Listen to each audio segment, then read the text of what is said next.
So good evening, everyone. Thanks for being here. And today we have Ms. Debbie Reynolds, who's the CEO and founder at Debbie Reynolds Consulting. Debbie Reynolds is the Chief Data Privacy Officer at Debbie Reynolds Consulting. She's also known as the Data Diva. She's also the world-renowned technologist, thought leader, and advisor to multinational corporations for handling global data privacy, cyber data breach response, and complex cross-functional data-driven projects. Ms. Reynolds is recognized internationally as a published author, highly sought speaker, and she has a top media presence about global data privacy.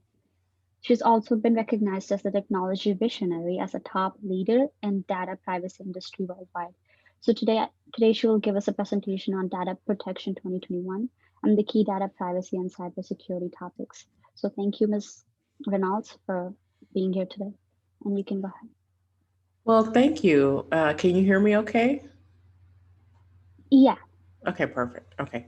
So, thank you for that great introduction. I really appreciate it. I'm very happy to talk to the Women in Cyber group in Canada. I'm so thrilled to see so many women really stepping up in cyber and being able to get more recognition. And also, this is a very serious issue that people around the world have. So, I really want to see more women leaders. Um, be able to really show their talent and expertise around the world. So, with thank you. that, I'll get started with the session. Feel free if, as people ask questions, I don't mind if we stop or however you want to do it. If you want to do it at the end or you want to do it throughout, it's perfectly fine. The presentation I created for you today is to have a very high level of discussion on what's happening in privacy and cyber and some of the really practical takeaways that we can all use in our personal and professional lives. Right. So here's me. You guys already introduced me. So I do a lot of stuff in privacy and cyber around the world. I was thrilled to be awarded recently one of the top 20 cyber risk communicators in the world. I have a podcast as well. Definitely tune into that. It's a lot of fun. People all over the world talk about that.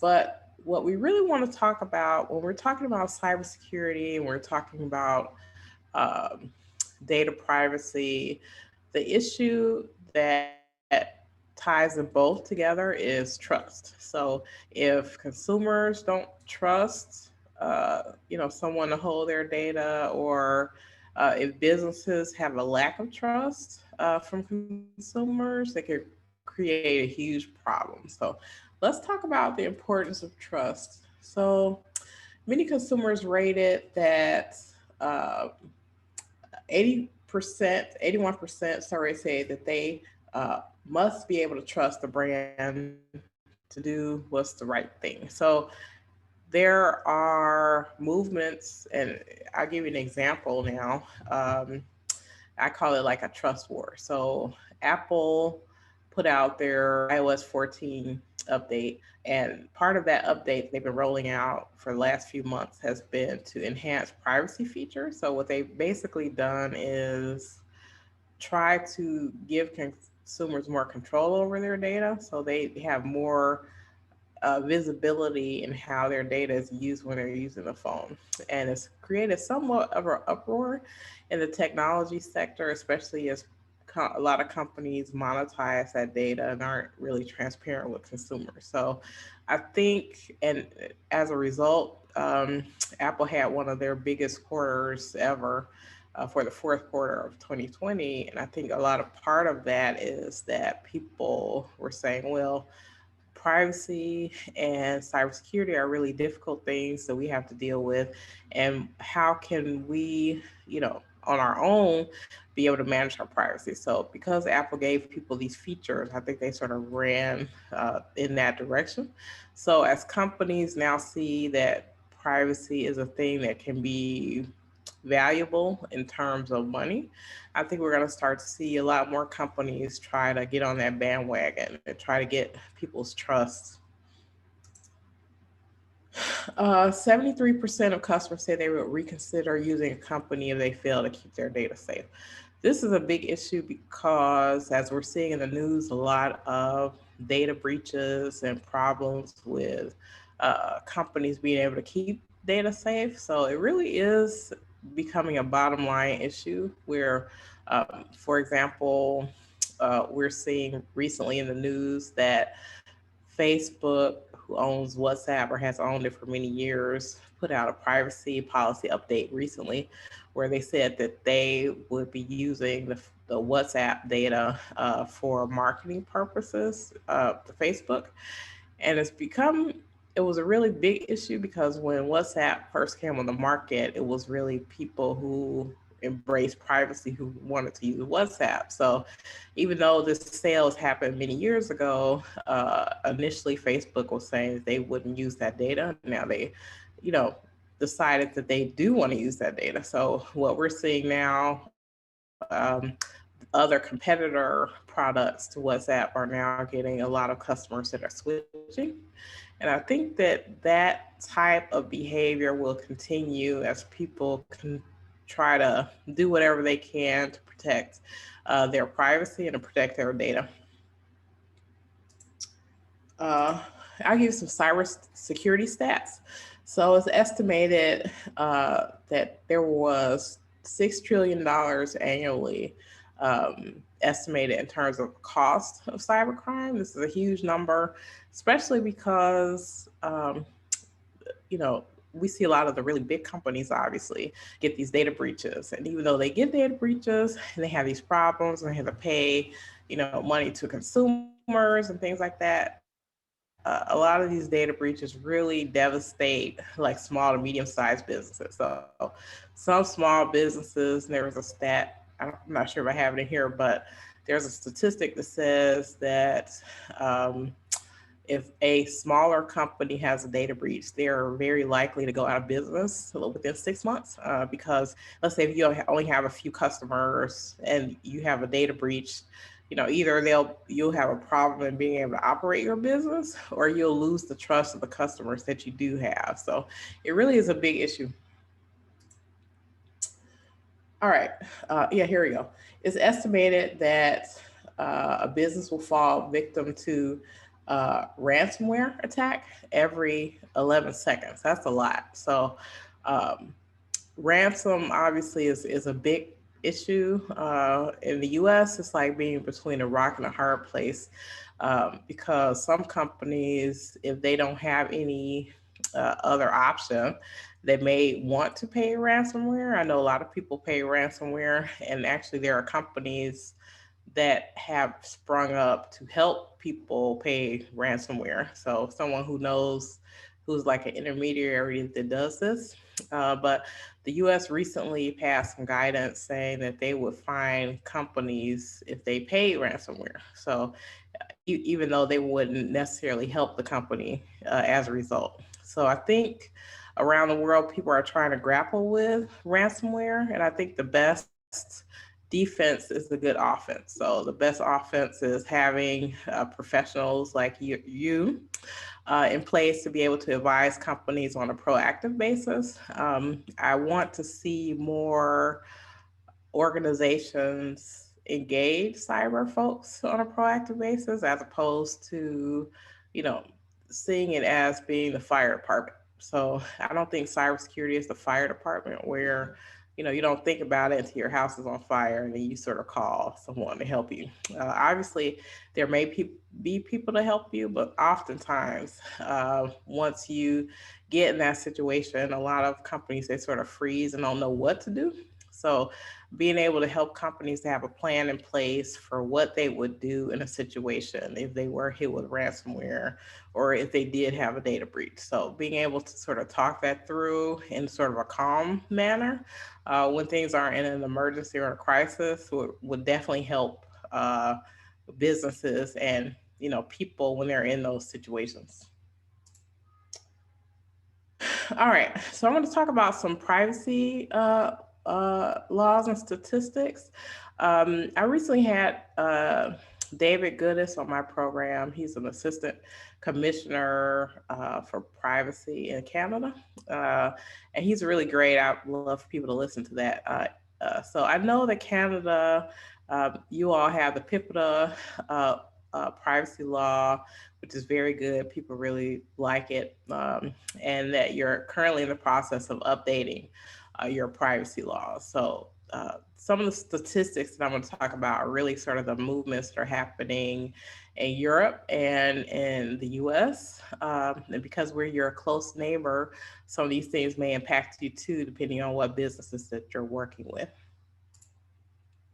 All right. So globally, and this is statistics from the United Nations Conference on Trade and Development, 58% of countries have legislation, 10% have legislation in draft, 21% have no legislation, and we have 12% that have no data. So within the next, I would say 2 to 5 years, the countries that will have legislation will probably be in like the 70-80% range. So there's going to be a massive amount of legislation around the world related to data privacy and also cybersecurity. So as there's more legislation, there tend to be more fines and more requirements for businesses. Also, it just creates more visibility, or should create more visibility at the higher levels of organizations, knowing that cybersecurity and data privacy aren't things that you can sweep under the rug or just sort of think about, on an ad hoc basis. Because a lot of times when you're working with regulators or you have a problem with a data breach, they want to know what you had done before the breach. So they want to know, did you have process and procedures in place? Did you have the right people in place? Did you, how are you handling data before then? So a lot of it is at that point, show your work. And we have seen some regulators in situations where companies were breached, where they gave them a more favorable fine, like they reduced fines, if they saw that at least the company was kind of taking the right steps beforehand. And also, they also look very closely at what companies do after a breach. So, are they reaching out to customers and giving them information? Are they shoring up their cybersecurity or trying to fill the holes or the gaps that they have in their program? So, all those things really count, and you can't conjure them up out of the air. So, you have to be able to do it on a proactive basis. All right. So in Europe, as you know, the General Data Protection Regulation is currently the most comprehensive data privacy regulation in the world currently. So it has a combination of protections related to privacy and what they call obviously data protection. But some of that stuff is related to cyber as well. There are a lot of different things in those laws, and there's one thing that's really interesting that has some impact on Canada in some way, shape, or form, and that was the EU Privacy Shield, which was invalidated last year. So that particular law said that, well, the invalidation said that the U.S. no longer had adequacy with the EU. So it meant that companies had to find other legal basis to be able to transfer data out of the EU to the US. So now we're seeing a lot of companies doing things like implementing standard contract clauses or trying to map their data uses to kind of the legal basis that are in the GDPR. So one legal basis, which is probably the one that people like the most, is legitimate interest, which is, you have a contract and the company needs your data because they have a contract with you to perform the service that you asked them for. That's what people really want. Um, the basis that the companies dislike the most is consumer consent. because consumer consent is revocable, it's fragile. People can consent to some things and not others. They don't have to consent to everything. So the granularity of managing consent is difficult for businesses. So we're seeing some businesses definitely shy away from that. Again, Apple is kind of the opposite, where they're going for consumer consent and they're having a lot of success financially and in the media for that. Um, so we have this. So the United States is a very complex landscape in terms of data privacy. Currently, the U.S. doesn't have a blanket single consumer data privacy law that covers all the states in the U.S. We do have laws based on certain segments of companies or certain what they call sector specific laws. So we have laws related to financial transactions or how people do like credit monitoring and things like that. We have laws related to health by happenstance. So everyone talks about HIPAA, which is a law related to health portability, even though it's not a privacy law. It has a part of it that relates to how you manage privacy when you're handling health data. We have a law, COPA, which is about children online and things like that. But those laws really have a lot of gaps because it doesn't handle like all types of transactions that consumers have. So one thing that we have, oh, let me go back here. So so that's sort of one thing about kind of these sector specific laws we have. Also in the US, we have states that are passing their own laws. Probably the most popular or the one that you heard the most about in the US has been the CCPA, which is the California Consumer Privacy Act. So the CCPA is currently the most comprehensive consumer privacy law in the US. People call it like the mini GDPR. It has features like the GDPR, especially more so now that there's a new California Privacy Rights Act, which sort of sits on top of CCPA that does things like create an agency to handle privacy, very much like the GDPR in Europe.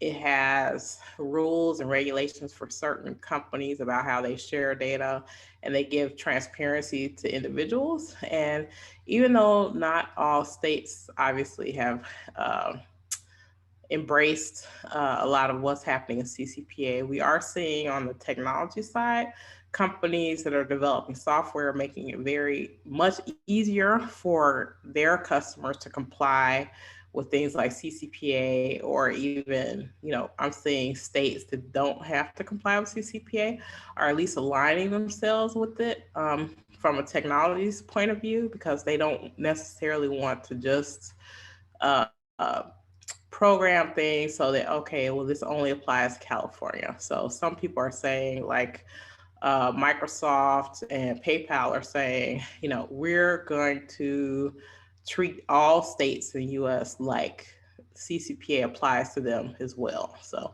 hopefully we'll see more of that. One of the bigger privacy laws, well, two I want to point out. One is the Illinois Biometric Information Privacy Act, which is called BIPA.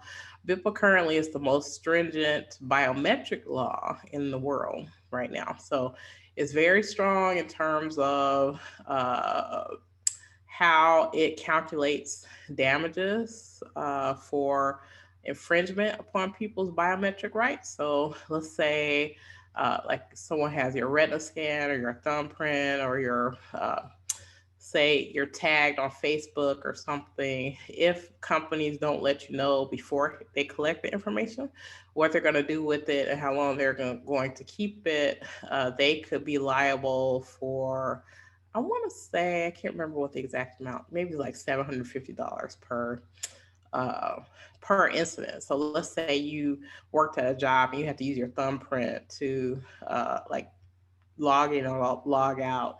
If a company isn't transparent with you how they're using that data, they could have damages for every instance where you logged in and logged out. So that math gets very complicated after a while. Two things about this law that's going on right now. One happened last year, which is Facebook was in a case that if they calculated it was around face tagging of individuals, that if that case had gone to trial, they would have lost like $35 billion with the B. Uh, so they settled that case last year for $650 million, which is one of the bigger settlements ever in the U.S. for a biometric case. There's a new case coming up that's going through the courts right now and is related to Clearview AI. Not sure if you guys heard of this company, but Clearview AI does data scraping where they take images and information about people on the internet and they've created them in databases. And what they've been doing is selling these databases to law enforcement agencies. Anyway, there's a case going on with Clearview AI where they're trying to get Clearview AI to delete the images of Illinois residents that they've collected by data scraping. So this case really is trying to set precedent about what's legal and what's not in terms of how companies can take data of individuals and use it on the internet. So that'd be Ms. really Reynolds, interesting. Yes. so I have a question. So did they collect public data that's on the internet or individual data from other sources? Yeah, they do collect public data, but they also collect data from other sources. So let's say you have a LinkedIn account. So Uh-huh. they may take the information from your LinkedIn account, or let's say you have a public Facebook account, and they'll take that information. But what they're doing is creating databases with not just your image, but other stuff that they collect about you. And that stuff may not be correct, right? So, and a lot of people don't know that they're being collected that way. So, a lot of companies now, like uh, LinkedIn, have put in their terms of service that they don't want companies to do data scraping. And so I think that will have some hold some water. The issue Uh, is that the companies that are doing this data scraping aren't customers of LinkedIn. They're just going through the internet and using technological means to be able to grab this information. So it's all about the customer rights and also what's happening with this information after it's collected. mhm. So also under what Privacy Act does this case fall in? This one falls under the BIPA law. So the case is Okay. a Illinois BIPA case. It's been Mhm. going on for a little while. There was a big article in the New York Times last year about Clearview AI. I would love for people to try to look at it because it tells exactly like what it is the company is doing and stuff. So it's something that you should watch really closely because I think a lot of consumers don't like the idea that companies are doing this data scraping. So we have Mhm. other laws. I think that'll be interesting. Um, I want to point out another one is the New York Shield Act. So the New York Shield Act is important because it's very much a cybersecurity law. So it's not really a privacy law. It's about how companies handle data of consumers. There are very few exceptions to this law for any company that handles data of New York resident. It has things like having reasonable administrative technology and operational controls about how you handle data, making sure that you have like an assessment annually, cybersecurity assessment, that you have the right people in place. Also, make sure that your efforts are proportional to your risk. So, if you're a mom and pop shop, maybe you shouldn't pay like $1 million for cybersecurity or something like that. So I think that's one that it has a lot of common sense things that maybe companies need to be looking at anyway. So I think that's one that people should be watching. All right. Um, so here are some things that you need to know about cybersecurity to be successful. I think. Um, Cybersecurity is everyone's responsibility. Obviously, if you have a career in cybersecurity, you'll obviously know more than, let's say, your mom or your dad about cybersecurity. But if you're in a company or you're working within a group of people, it's important that everybody feels like they have a stake in cybersecurity. Because obviously, even on a personal level, like no one wants their own data to be breached. So it really is incumbent upon everybody to understand how they play a part in cybersecurity and keeping their data safe. Data breaches occur inside and not just outside of organizations. We see with the recent solar winds situation where you know uh, the culprits of this hack basically piggybacked off of updates that went into computer systems and to different customers. So I think getting away from the idea that the intruder is outside is a thing that we need to grapple with. And also, companies do have insider risks. So let's say employees that are disgruntled, let's say it's executives that don't want to really follow the rules that everyone else follows. They tend to be high level targets for and targets for cyber hacking. So I would say cyber attack, the low hanging fruit is really the most vulnerable target. So I think when people think about, cyber attacks, and people maybe watch too many movies, I think. So I always tell people it's not like Tom Cruise hanging from the ceiling or anything. It's probably like someone has a password on a post-it note on their computer or something, So uh, I think you need to look at all those where I think cyber criminals want to find the easiest way, the thing that's least hard for them to do. So that may be piggybacking off of someone else's credentials, getting someone to tell them their credentials, being able, like I said, executives are high targets and they seem to work for some reason. Because sometimes, especially if someone moves up within a company, unfortunately, they're not their rights that people just add on to their rights. They don't take certain rights away. So let's say John moved from accounting to HR, he may have access to both accounting and HR, even though he's moved into a new position. So that's something to look out with. And there are basics that any company can follow to be safer. So let's see. So, what you need to know about data privacy to succeed. So, I think we need to instill the idea that individuals have rights to their data. So, when you're working in a company or organization and you're handling data of customers, think of it as, which you should actually, is that you are a steward of the data that they've given you, and then the data really belongs to the person. So it's incumbent upon us as professionals to have that mental mindset shift where we know that, instead of being, some people are like, oh my God, why do people really want this information? It's because, you know, they gave that information to you to do a service for them. And it really is incumbent upon you as a cybersecurity professional to make sure that you're trying to create ways for it to be more transparent to the user. So one example I would give this, let's say you open a bank account and you gave the bank your money, you would be upset if they wouldn't tell you like what your balance was or what they're doing with your money. You'd be like super upset. So think of data in the same way, where someone is giving it to you as your bank in a way, and that you have to have some levels of transparency about what you're doing with that data. Transparency is the new normal. So companies that are not transparent about a consumer's data will not be able to thrive in the future. That's just the way things are going to be. Um, like I said before, privacy laws will only increase and become more complex, not less. Customers' jurisdiction helps focus people's data privacy obligations. So I think making sure you understand where your customers are and understanding the laws that apply to your customers are very important. Sometimes people get overwhelmed by all the privacy regulations happening around the world, but really start with your customer, where your customer is.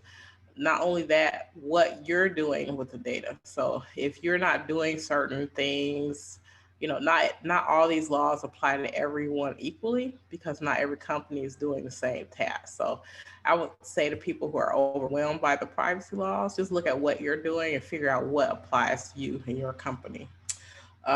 Privacy by design is not just for technology systems. So I know a lot of people have heard a lot about this.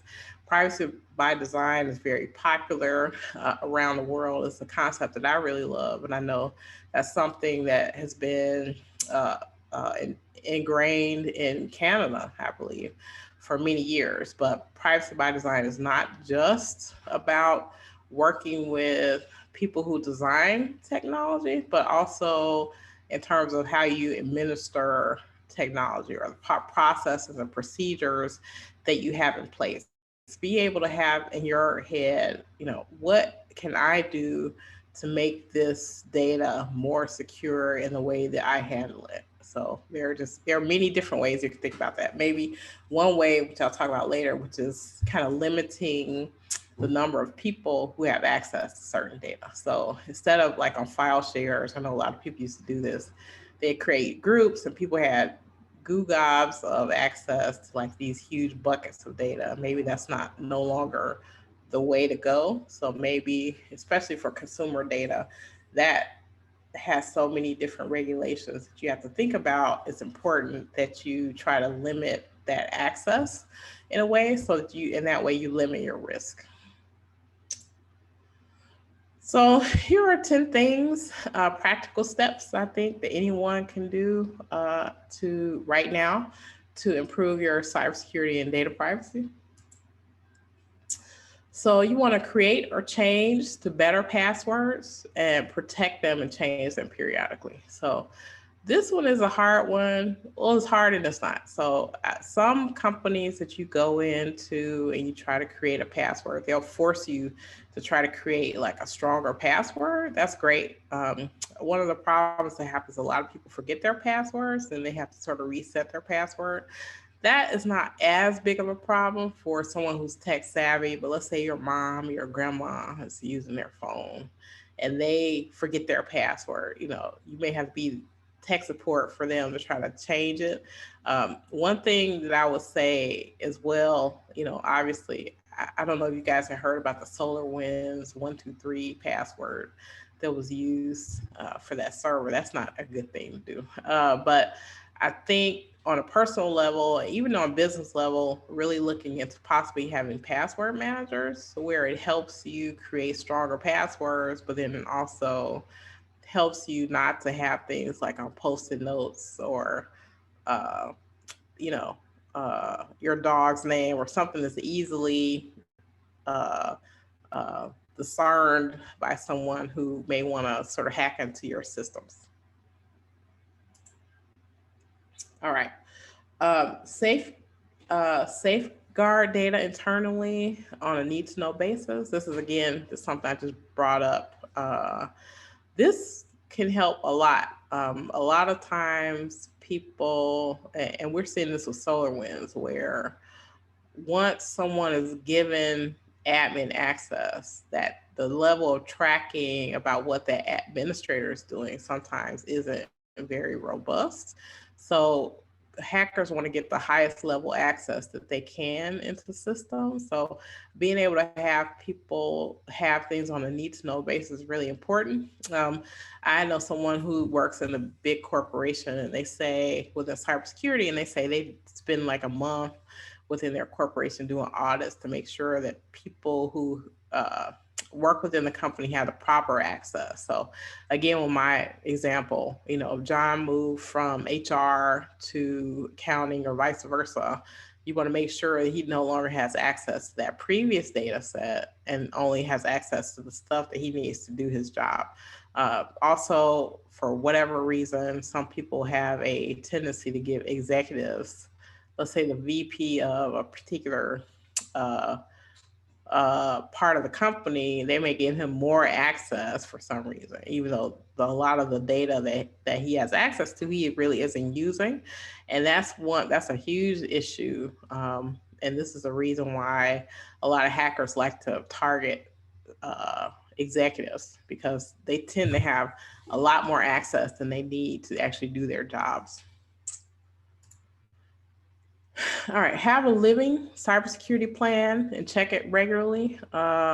So planning to me is probably the smartest thing to do, and it's probably the thing that's maybe even the least expensive thing that a company can do. Have a plan, even if it's very rudimentary. Know who you're going to call if you have a breach. Have someone who understands cybersecurity on your team. Make sure that you're updating this plan. Just check it regularly. And I think even if you just start out with a skeleton and you just sort of fill it in, as you go, that's better than having no plan whatsoever or nothing in writing about how you're going to handle cybersecurity. Know the data privacy laws that apply to your customers. So again, obviously, if you're in Canada, you want to know what those laws are. But if you have customers that are outside of Canada in different places, you need to make sure that you understand the laws in those areas and figure out what applies to you and your organization. Um, I give you an example personally. I have a client that is in London, in UK, and they run a non-for-profit membership organization that has chapters around the world. And one of the things that they were concerned about was CCPA in California, because they have members in California, but California uh, non-for-profit organizations do not have to comply with CCPA. So that is an exception. So understanding again what applies to you and what doesn't apply to you, I think will help people get a better grasp on data privacy. So as they go through their work and they work with people, just sort of keep that in mind. All right. Develop and follow a data privacy policy and make sure it aligns with your business process. This is very important. Some companies, actually, I think Zoom last year, they were in a bit of hot water. I think they settled something with the Federal Trade Commission because their privacy policy said things that were not true about how they were operating their business. So you want to make sure that your privacy policy or the things you're saying to consumers are true.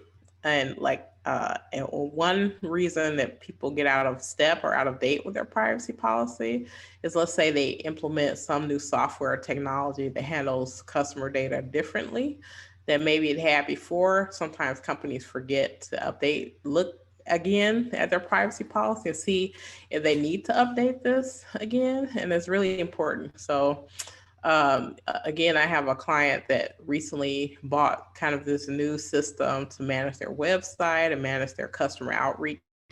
And we had to change their privacy policy as a result of how that system now is handling data and handling cookies and things like that, that is different than it was before. So that's something, I think you would get, your company will be very happy if you, let them know, or reminded them, hey, we have this new system in place. Let's see if that impacts how we need to tell customers about how we need to handle their data. Align your customer data with legitimate business interests. So this is something I talked about earlier. So the best scenario ever when you're handling customer data is to make sure that the data that you collect about people is what is absolutely necessary to fulfill the service that they asked you for. So that data you would not have problems with, probably almost with any type of law, except to protect it. So let's say, someone signs up for your newsletter or something. Um, they signed up, they agreed to your newsletter, they opted in, and then you want to make sure that you're telling them, I'm only going to use this data for the newsletter. Or even if you're deciding to do marketing, you need to let them know ahead of time. And this is another reason why it's good to have that in the privacy policy, to say, hey, we may use your data for a newsletter, but can we also use it for third parties or marketing? So a lot of us may get a lot of us now are more accustomed to getting notices and cookie banners from websites where they're saying, "Well, we're changing our privacy policy, we're changing our terms of service." Those things are important to read with important information if you're uh, a customer of that service. But then if you're working in a business that also provides services, it's something to also take a look at.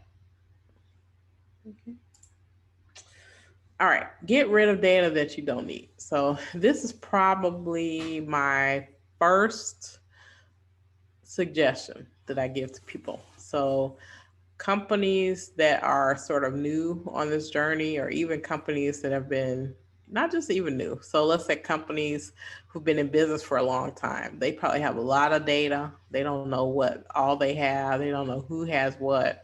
Um, Being able to do some spring cleaning, you don't want to be hoarders, the executive or corporate edition. So being able to have a situation where you can figure out what you have and what you need and what you don't need is very important.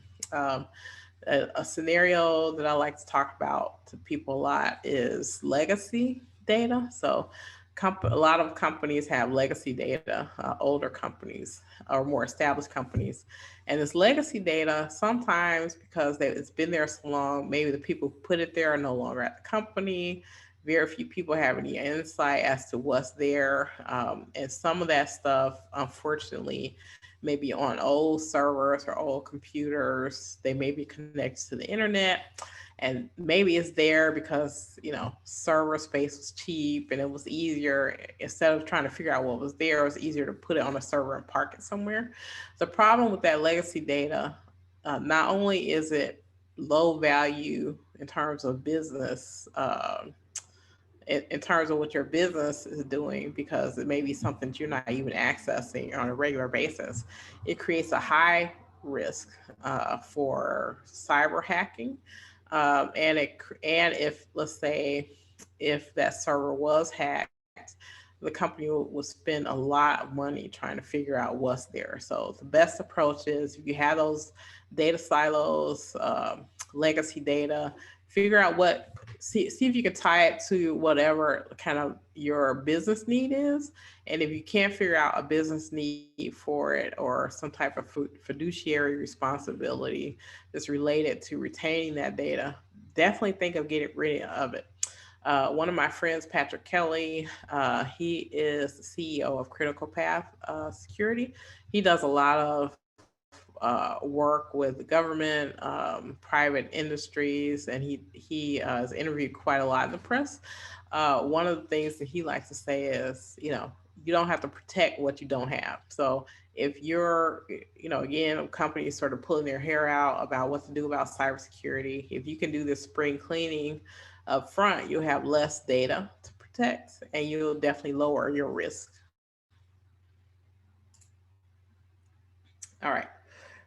And this goes right into my next point. The last point I was talking about, legacy data and getting rid of stuff that you already have that you don't need. Then on a going forward basis, you want to limit what you collect. So look at the types of information that you're asking from consumers, and ask yourself, or have your team ask themselves, do I really need this data? If you don't, you need to take it out. So an example of this is, let's say, a company at some point, when people signed up for something, they may have in the past collected someone's, like, the 4 digits of their social security number. So you have to ask yourself, do I really need this?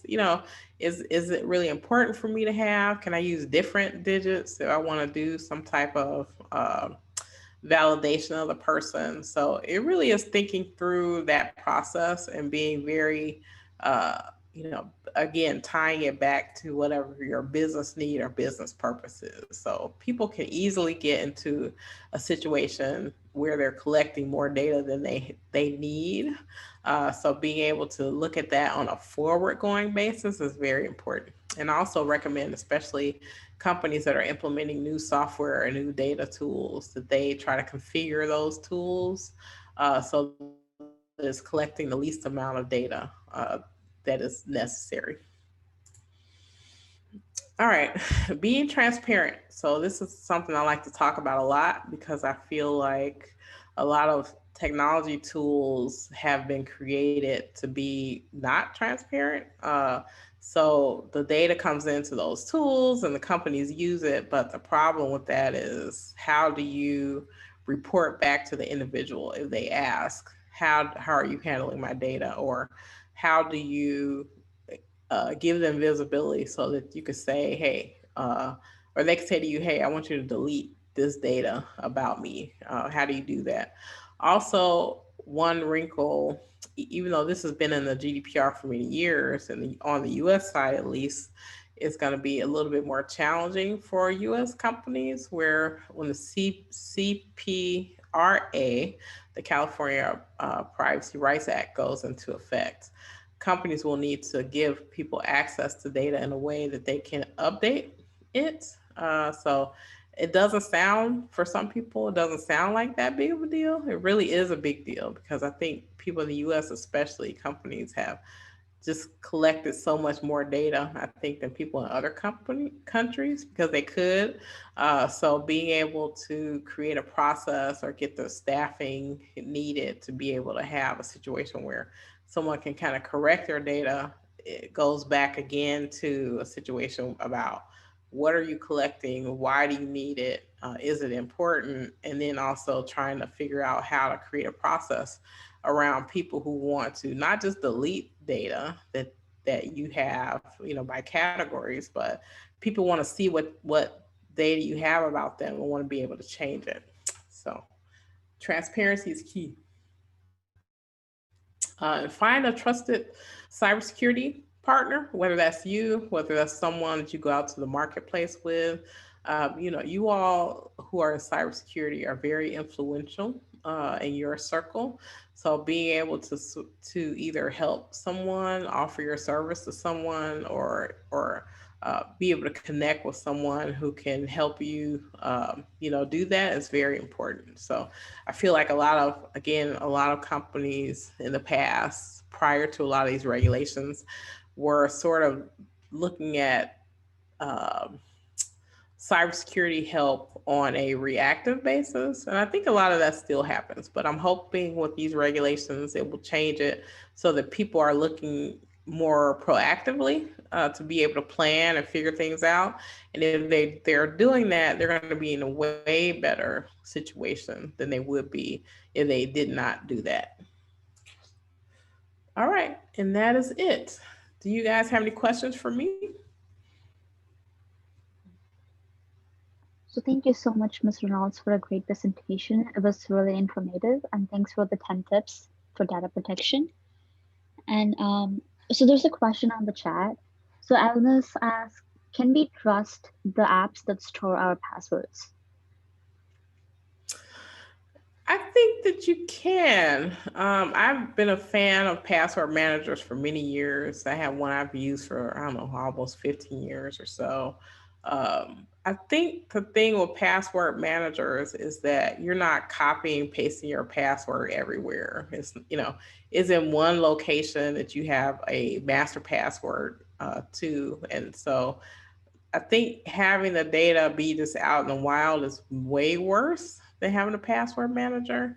And then it goes back again to my thought that cyber criminals look for the lowest hanging fruit. So maybe let's say your phone, you have a password manager, they probably wouldn't. It'd be too much of a hassle for them to to hack your phone because they know that you're at least doing some or taking some step to protect your password. So they would much rather get someone's phone or information who doesn't like have a password on their phone or doesn't have a password manager. Or, I know a lot of people keep like text files on their phone with like passwords. Like, those are the people that hackers want to hack because they know that that makes their job easier. Mhm. So you talked about insider threats and attacks. So if, for example, if we use like a Microsoft-based password manager and an employee like gets access to those password database, what type of privacy laws would protect us from that, from those insider attack? So the employee could sell those passwords to a black market or something. I think it depends on where the person resides. So where the victim resides is very important as to what laws apply to them. Um, there are, let's say, in this instance, the person hacked your Microsoft account. People, especially with individual things like identity theft, they can sort of report that to, credit agencies, report it to the police. There isn't really a super good process now unless you have a company that will help you sort of make those contacts on an individual basis. But let's say a company that was hacked would have to send you a notification about that and send you communication. And based on where you're located, so not every incident is defined as a breach with a capital B. So some, especially with the insider attack. So I give you an example. The New York Shield Act considers something like an insider unauthorized access to be a breach that you have to notify them about, but not all laws consider that. Not all laws consider insider access or unauthorized access as a breach. Mhm. But if your data has been breached in some way and put on the dark web or something like that, the company that was supposed to be holding the data for you, that is the company that would be liable for the breach. Does that make sense? Yeah. So there's another question. How do cybersecurity professionals keep up with cyber criminals and their various strategies?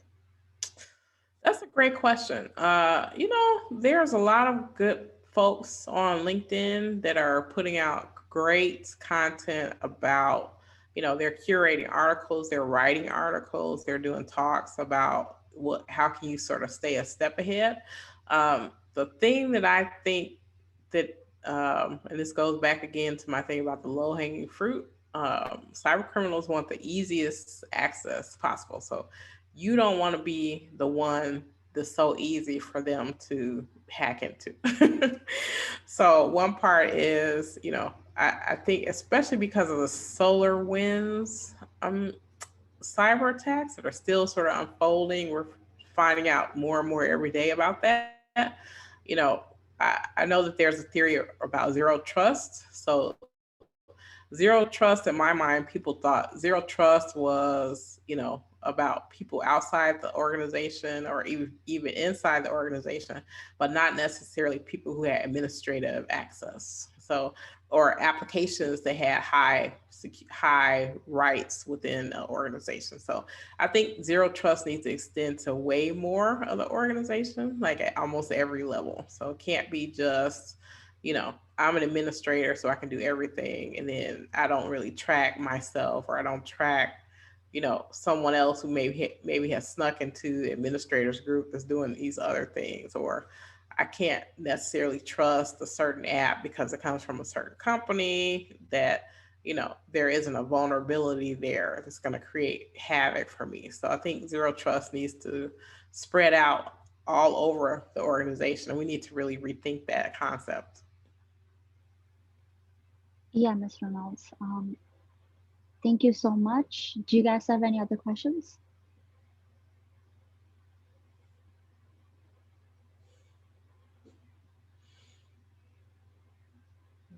Yeah, Elna, so I'll send you Ms. Reynolds' LinkedIn page so you can connect with her. yeah, definitely. I would love for people to connect with me on LinkedIn. So feel Mhm. free. I like to, I put out, I try to put out at least 2 bits of content a week, and sometimes I put out more. But, I like to have conversations with people who create pretty good content. So, definitely connect with me on LinkedIn. If you see folks on LinkedIn that are very active in cybersecurity, I recommend that you follow them, Mhm. because a lot of times they put out good content, and also they're connected with people that you can learn a lot from. Yeah. So thank you so much, Ms. Reynolds, and thank you for accepting my invitation and talking to us. Can you send the slides to me? I'll share it with Oh, our sure. members, and I'll post the video on YouTube and I'll send you the links. So thank you so Okay. much. Fantastic. Fantastic. Thank you so much. I really appreciate it. Happy again to Mhm. connect with folks, and we'll see you soon. See you. Thank you. Have a great weekend, everyone.